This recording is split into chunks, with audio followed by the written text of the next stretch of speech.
नमस्कार दोस्तों, कैसे हैं आप सब। आशा करता हूं आप सभी सुखी व स्वस्थ होंगे। दोस्तों, मैं हूं एडवोकेट राजेश। स्वागत करता हूं आप सभी का अपने YouTube चैनल सेकुलर न्यूज पर।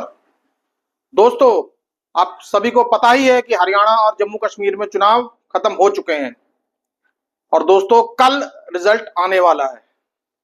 दोस्तों, अपनी अपनी तरफ से सभी पार्टियों के नेता ये दावा कर रहे हैं कि हमारी सरकार बनेगी या हमें बहुमत आएगा दोस्तों।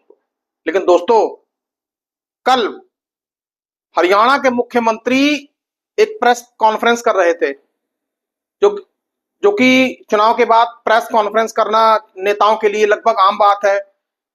प्रेस कॉन्फ्रेंस में नेता यही दावा करते हैं कि भाई हमारी सरकार बनेगी, हमारे पास पूर्ण बहुमत आ रहा है, विपक्ष को कुछ नहीं मिलेगा। ये सब चीजें नेताओं के द्वारा आम बात है दोस्तों। लेकिन दोस्तों, एक बड़ी हैरानी वाली बात हुई कि जब नायब सिंह सैनी से यह पूछा गया कि यदि आपको बहुमत नहीं मिला तो आप क्या करेंगे। दोस्तों, नायब सिंह सैनी ने एक ऐसा जवाब दिया जिसे सुनकर सभी पत्रकार हैरान हो गए। दोस्तों, नायब सिंह सैनी ये कह रहे थे कि हमारी सरकार बनेगी, हम इसके लिए पूरी तरह से आश्वस्त हैं दोस्तों। लेकिन उसके बाद उन्होंने जो कहा वो बड़ा हैरानीजनक था। उन्होंने ये कहा कि हमारे पास सारी व्यवस्थाएं हैं दोस्तों। अब दोस्तों, सीएम जो करंट सीएम है हरियाणा के, वो ऐसी बात कहे कि हमारे पास सारी व्यवस्थाएं हैं दोस्तों। क्या हरियाणा में फिर से ऑपरेशन लोटस होने वाला है? क्या नायब सिंह सैनी ऑपरेशन लोटस की तरफ इशारा कर रहे हैं? क्या भारतीय जनता पार्टी द्वारा सरकार चुराने की बात की जा रही है या उसकी तरफ इशारा किया जा रहा है दोस्तों? ये व्यवस्था आखिरकार क्या है दोस्तों, यदि बीते कुछ सालों की बात की जाए तो भारतीय जनता पार्टी की मास्टरी इस बात में रही है कि बनी बनाई सरकारें गिरा देना और वहां पे अपनी सरकार बना लेना। मणिपुर, मध्य प्रदेश, छत्तीसगढ़ इसके एग्जाम्पल्स हैं दोस्तों। और गोवा में कांग्रेस के साथ जो कुछ हुआ वो अपने आप में बड़ा ही शॉकिंग था कि बनी सरकार वहां पे कांग्रेस बना सकती थी, लेकिन भारतीय जनता पार्टी की कूटनीति के आगे सब फेल हो गया दोस्तों, क्या नायब सिंह सैनी ऐसी ही कुछ रणनीति का खुलासा करने की कोशिश कर रहे हैं दोस्तों, यदि ऐसा है तो ये अपने आप में बहुत गंभीर है दोस्तों। अब दोस्तों, नायब सिंह सैनी यही नहीं रुके। जब उनसे आगे पूछा गया तो उन्होंने बहुत ही हैरान कर देने वाला जवाब दिया। उन्होंने ये कहा कि 8 तारीख को जनता देगी जवाब और फिर कांग्रेस कहेगी ईवीएम है खराब। अब दोस्तों, जरा याद कीजिए, जब से हरियाणा में चुनाव प्रचार प्रसार शुरू हुआ है, ईवीएम का किसी ने नाम तक नहीं लिया। चाहे वो खुद भारतीय जनता पार्टी हो, कांग्रेस हो या कोई और भी पार्टी, चाहे वो आम आदमी पार्टी क्यों ना हो, किसी ने भी ईवीएम का नाम तक नहीं लिया।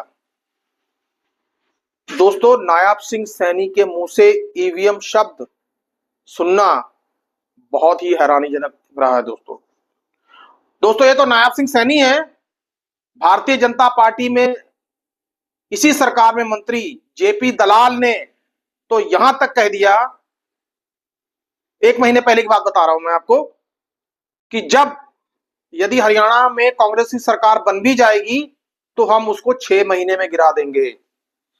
अब दोस्तों, भारतीय जनता पार्टी के नेताओं का कॉन्फिडेंस देखिए, उन्हें कितना विश्वास है कि पहले तो सरकार बनने नहीं देंगे, यदि बन भी गई तो हम 6 महीने में गिरा देंगे। दोस्तों, आखिरकार ऐसी कौन सी व्यवस्था है भारतीय जनता पार्टी की कि जो भारतीय जनता पार्टी के नेता इतने ज्यादा कॉन्फिडेंट दिखाई दे रहे हैं दोस्तों?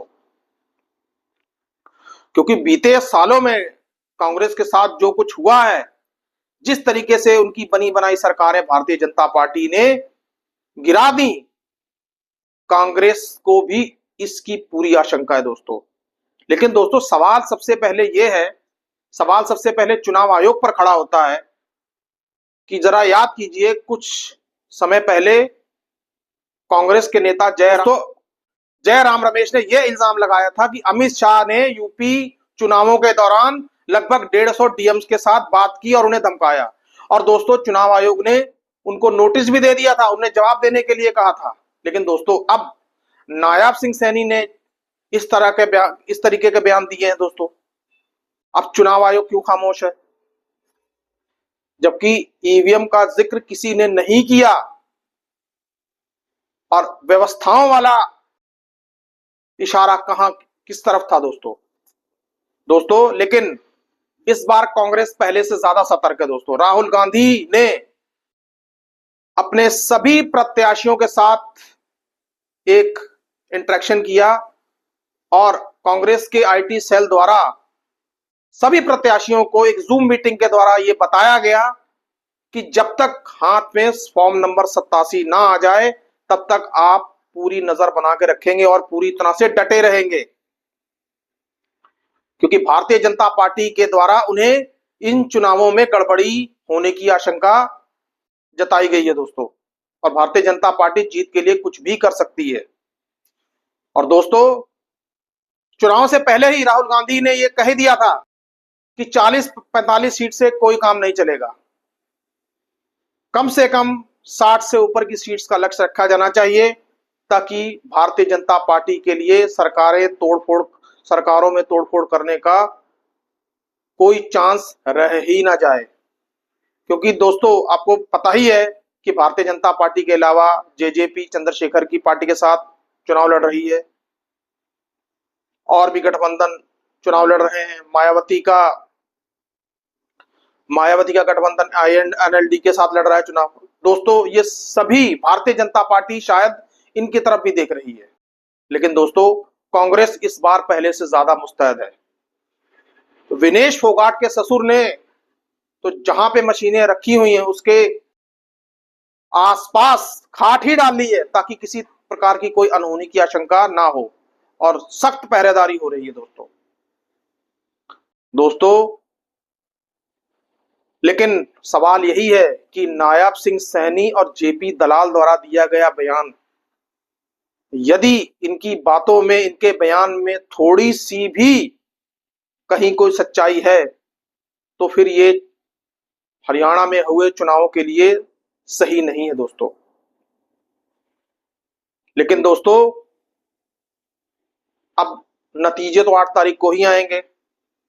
अब ईवीएम में सारे प्रत्याशियों की किस्मत कैद हो चुकी है। अब 8 तारीख को ही पता चलेगा कि भारतीय जनता पार्टी के दावों में कितना दम है दोस्तों। तब तक हमें इंतजार करना होगा। दोस्तों, आज का ये वीडियो नायाब सिंह सैनी के दिए गए बयान पर था। आपकी इस वक्त इस पर क्या राय है, कृपया कमेंट बॉक्स में कमेंट करके मुझे जरूर बताएं दोस्तों। सुखी रहिए, स्वस्थ रहिए। जय हिंद, जय भारत।